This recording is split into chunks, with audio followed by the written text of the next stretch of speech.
¿Considera la administración que Haití es un país seguro? Para los haitianos, absolutamente. ¿Para los haitianos? Sí. ¿Ignorando las alertas de su gobierno? Los haitianos viven en Haití. No decimos que deban irse. Sería una locura decir que no pueden vivir en su propio país. Es su país. Por supuesto, los haitianos deben vivir en Haití. Stephen Miller acaba de humillar a Donald Trump y confiesa quién fue el que en realidad construyó este plan. Mire, lo que pasó ayer en la Corte Suprema, amigos, sobre el tema migratorio, no fue una victoria de Donald Trump.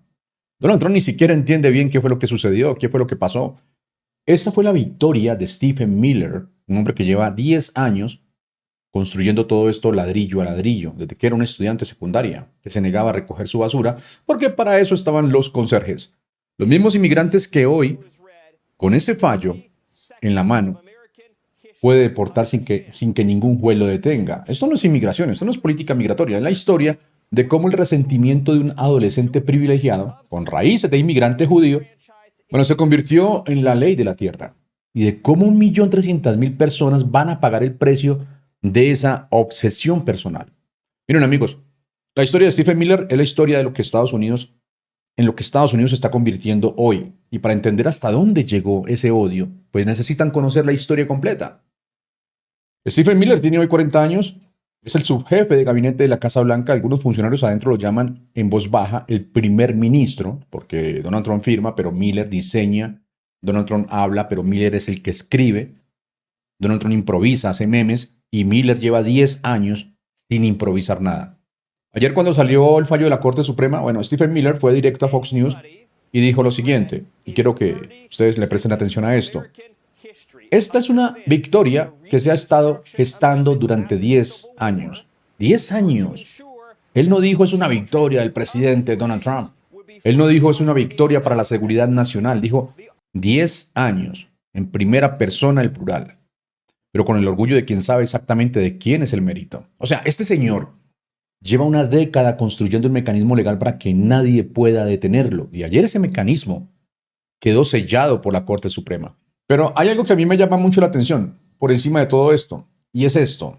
¿Quién es realmente Stephen Miller? Porque cuando uno rasca un poco, y yo les digo que uno no tiene que raspar mucho, aparece una historia que es en el mejor de los casos la ironía más cruel de la política estadounidense, y en el peor de los casos es algo mucho más oscuro. Hay un video secundaria, Santa Mónica, California, año 2002. Stephen Miller tiene 16 años y está corriendo para una posición en el gobierno estudiantil de su colegio. Se para frente a todo el mundo ahí con su micrófono en la mano, con la seguridad de alguien que ya entonces creía que el mundo le debía algo, y le dice esto a sus compañeros. Soy el único que está harto y cansado de que le digan que recoja su basura cuando tenemos suficientes conserjes que les pagan por hacerlo.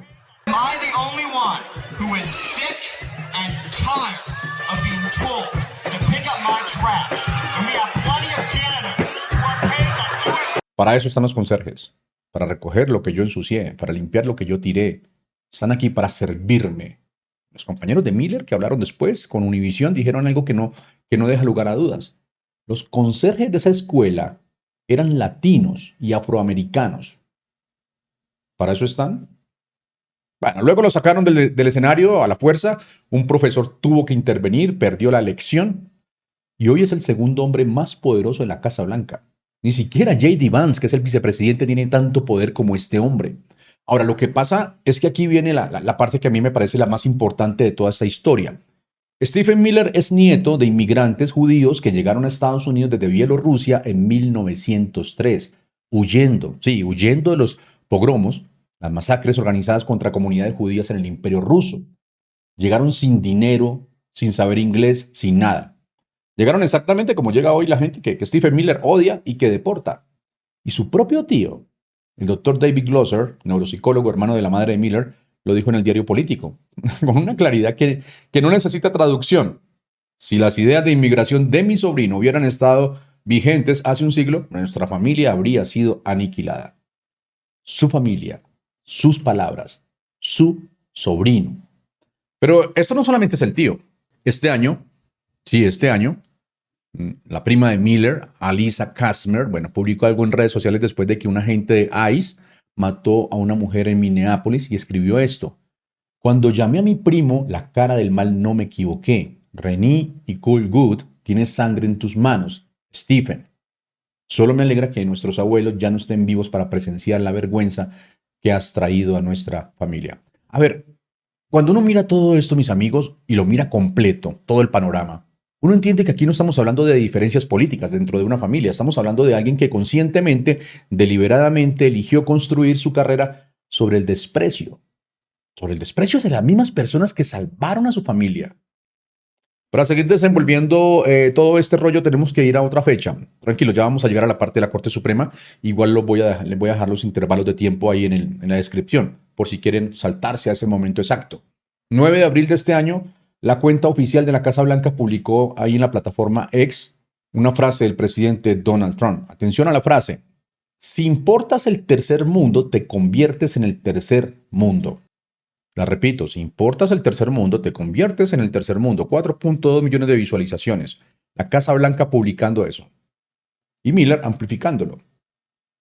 Miren, yo me quedé mirando esa frase un momento porque uno escucha eso y le hierve la sangre, obviamente. Y piensa, a ver, hagamos la lista. Hagamos la lista de quienes están sentados en esa Casa Blanca publicando eso.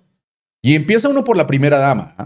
Melania Trump, nacida en Eslovenia, lo que antes era Yugoslavia comunista, llegó a Estados Unidos en 1996 con una visa H1B de modelo, obtuvo la Green Card en 2001 a través de una visa EB1, la llamada visa Einstein, reservada para personas con habilidades extraordinarias, una modelo en una revista. Y no solamente eso, después de obtener la ciudadanía, Melania patrocinó la residencia permanente de sus padres, también de Eslovenia, para que pudieran vivir en Estados Unidos. Eso tiene un nombre. Donald Trump lo llama migración en cadena.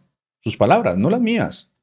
Sigamos con la lista. Marco Rubio, secretario de Estado, latino con el cargo más alto en la historia del gobierno de los Estados Unidos. Hijo de Mario Rubio, camarero de banquetes, y de Oria García, camarera de hotel y obrera de fábrica. Inmigrantes cubanos que llegaron a Estados Unidos y se naturalizaron en 1975.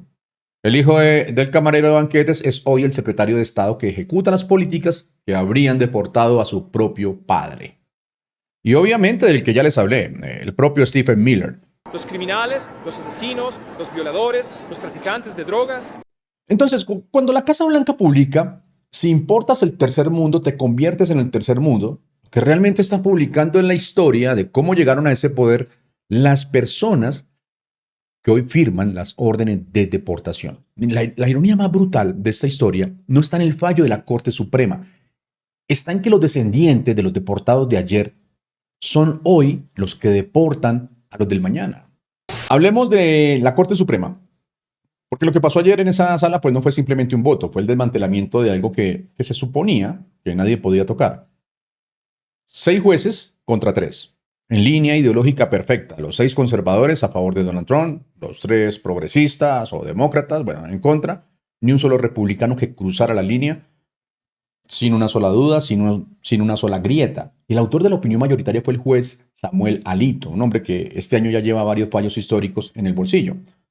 Todos en la misma dirección, todos ampliando el poder del Ejecutivo, todos reduciendo el espacio de quienes pueden ser protegidos por los tribunales. Miren, y lo que pasa es que hay 2 cosas en este fallo que los noticieros están pasando por alto. Y yo quiero que ustedes la entiendan bien porque son las que cambian todo. La primera, la Corte no dijo que Haití es seguro. Ya les voy a hablar de Haití. Y fíjense en esto es lo más importante de todo lo que voy a decir en este bloque. La Corte Suprema de los Estados Unidos no revisó si Haití es seguro para deportar gente. No lo analizó, no lo discutió. Lo que dijo Alito, el juez, es algo mucho más peligroso. Dijo que eso no le importa, que ese no es su problema, que la decisión de si un país es seguro o no, pues no pertenece exclusivamente al secretario de Seguridad Nacional y que ningún juez en ningún tribunal puede revisarla. Ahora miren la ironía tan tremenda. El Departamento de Estado de los Estados Unidos, el mismo gobierno de Donald Trump, tiene hoy una alerta de viaje nivel 4 para Haití. Nivel 4. Es el máximo. Está encerrado entre comillas. Ciudadano estadounidense, no viaje a Haití. Esa es la misma categoría de zonas de guerra activas. El propio gobierno le dice a sus ciudadanos, no vayan a Haití porque es peligroso. Y al mismo tiempo ese mismo gobierno está deportando a 350,000 personas hacia ese lugar. Claro que sí, porque la lógica de esta administración no tiene que ser consistente, solamente tiene que ser legal. Y ayer la Corte Suprema les dijo que es legal. Pero esperen, esperen porque viene la segunda cosa, la que a mí me parece la más reveladora de todo este fallo. La jueza Elena Kagan escribió una disidencia y en esa disidencia hay una frase que me detuvo en seco cuando yo la leí. Ella dijo esto, y quiero que lo escuchen bien. Las pruebas que han ofrecido incluyen declaraciones del presidente tan repugnantes y con carga racial que la mayoría se niega a ponerlas por escrito. La mayoría se niega a ponerlas por escrito. O sea, el juez Alito y los 5 jueces conservadores reconocen implícitamente que las declaraciones de Donald Trump sobre los haitianos son tan ofensivas, tan racistas, tan indefendibles, que no pueden ni siquiera citarlas en un documento oficial de la Corte Suprema. ¿Cuáles declaraciones? Ustedes las conocen. Donald Trump llamó a Haití un país de mierda. Trump dijo en campaña, en televisión nacional frente a 70 millones de personas, que los haitianos estaban comiéndose los perros y los gatos de sus vecinos en Springfield, Ohio. Una mentira fabricada en campaña, una mentira que generó amenazas de bomba en esa ciudad, una mentira que Donald Trump repitió, amplificó y usó como combustible.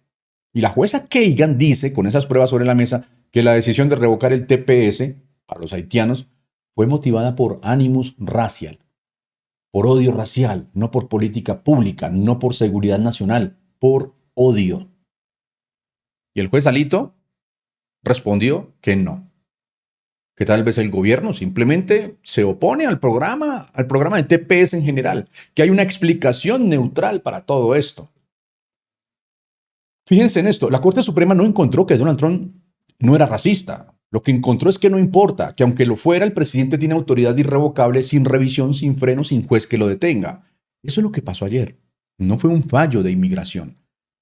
Fue un fallo sobre quién tiene el poder en este país. Y la respuesta que dieron 6 jueces es el Ejecutivo. Solamente el Ejecutivo y punto. Ahora, muchos pueden estar pensando, bueno, esto es para los haitianos y los sirios. Yo soy salvadoreño, yo soy ucraniano, yo soy hondureño. A mí no me toca todavía.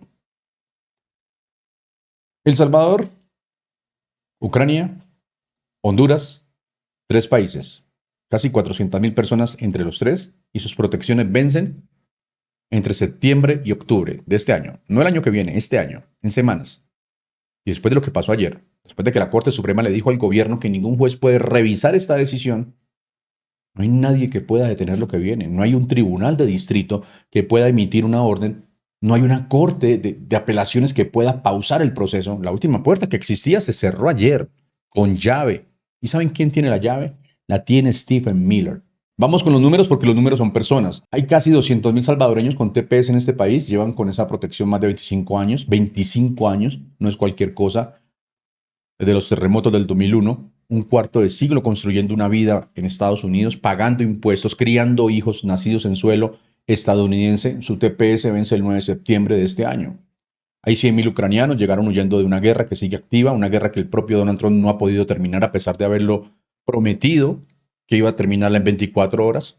Su TPS vence en octubre y hay decenas de miles de hondureños cuyas protecciones están en este momento suspendidas por una orden judicial que después del fallo de ayer, bueno, puede caer en cualquier momento. Amigos, esto no es un análisis abstracto de política migratoria, esto es la vida de gente real, gente que se levanta todos los días a las 5 de la mañana, que construye las casas de este país, que cuida a los viejos de este país, que paga los impuestos. Y este país, a través de 6 jueces, acaba de decirles que eso no es suficiente. Pero quiero que vayamos más allá del número, porque cuando uno dice 350,000 haitianos, el cerebro lo procesa como una estadística, y esto no es una estadística. Piensen en Miami, en la comunidad haitiana del sur de la Florida, la más grande del país. Piensen en los hospitales de Broward County, de Miami-Dade. Piensen en los hogares de ancianos de Massachusetts, donde hay 45,000 haitianos con TPS. Piensen en los hospitales de Nueva York. ¿Quién cuida a sus padres en esos lugares? ¿Quién les da de comer? ¿Quién los baña? ¿Quién los acompaña cuando los hijos no pueden estar? Bueno, más del 20% de los haitianos en este país trabajan en el sector salud. Eso es aproximadamente 115,000 trabajadores de salud, enfermeras auxiliares, asistentes de cuidado, personal de hogares de ancianos, trabajadores de salud en el hogar. Y Estados Unidos ya tiene una escasez proyectada de 3.5 millones de trabajadores de salud para el año 2030. Ya lo tiene reportado y sin deportar a nadie para el 2030. 4 años. ¿Qué pasa cuando sacan a 115.000 personas de un sistema que ya está al límite? Hay un humorista español, yo creo que ustedes han visto ese video, se llama José Mota, que tiene un sketch que lo he visto muchas veces y es el retrato perfecto para esto que yo les estoy diciendo. En el sketch, un grupo de personas está ahí hablando de expulsar a todos los inmigrantes del país y alguien levanta la mano y dice, bueno, menos los que cuidan a los abuelos. Y otro dice, bueno, sí, menos esos. Y otro dice, menos los que trabajan en construcción. Bueno, menos esos. Menos los que trabajan en los hospitales, menos los del campo, menos los de la limpieza, menos los del transporte, menos los que pagan sus impuestos. Y al final del sketch, después de tanto menos, resulta que no queda nadie para expulsar. No le puedo mostrar ese video, pero lo menciono porque es el mejor resumen de lo que está pasando en Estados Unidos ahora mismo. Porque Trump y Miller llevan meses diciéndole a su base que van a limpiar este país de inmigrantes. Su propia base, cuando empieza a hacer la lista de quiénes se van, termina dándose cuenta de que sin esa gente esto no funciona. Y si quieren el mejor ejemplo, un ejemplo mucho mejor del sketch de José Mota en la vida real, no tienen que buscar muy lejos. Tienen que ir a Palm Beach, Florida, Mar-a-Lago, el club privado del presidente Donald Trump. Bueno, Trump solicitó 282 visas H-2B para trabajadores extranjeros entre 2024 y este año. Meseros, cocineros, personal de limpieza, inmigrantes, los mismos que él deporta por un lado, los contrata por el otro para servirles la cena a sus socios. Y para poder solicitar esas visas, Donald Trump tuvo que demostrarle al Departamento de Trabajo algo muy específico, que no había suficientes estadounidenses disponibles para hacer esos trabajos. Sus palabras, su solicitud, su firma. Miren, una investigación de BuzzFeed encontró que entre 2014 y 2018, al menos 58 trabajadores estadounidenses solicitaron empleo en Mar-a-Lago y solamente uno fue contratado, solo uno.